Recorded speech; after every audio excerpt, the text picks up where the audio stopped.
I'm Greg Fossilman Raymer.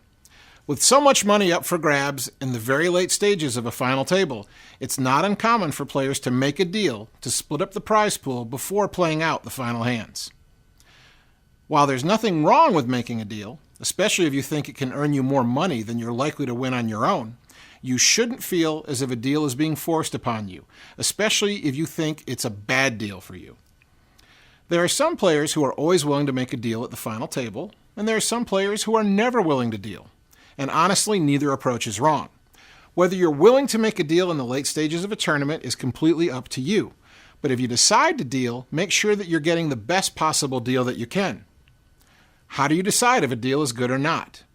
Start by taking an honest look at the chip stacks on the table and how your game compares to your opponent's. The deeper the stacks relative to the blinds, the more play is left in the tournament.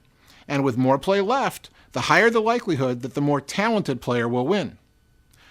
Since overall skill will play a larger role when the stacks are 100 big blinds deep than it will when the stacks are only 20 big blinds deep, you should be less inclined to deal if you have a big stack and think that you're the better player. Most deals use the so-called chip count method, wherein everyone is paid the bottom remaining prize, and then the rest of the prize pool is divided proportionally based upon chip count. For example, in a four-handed deal, everyone would be paid fourth place money, and then all remaining money is divided proportionally, with the most money going to the player with the most chips. Now, since deals like this are not mathematically perfect, and they will tend to overpay the big stacks, you should be more inclined to deal when you're the chip leader. If, for example, you're the big stack, but you think your opponents are likely to outplay you in the final stages of the tournament, then it definitely may be to your advantage to deal while you're the one who's ahead in the chip count.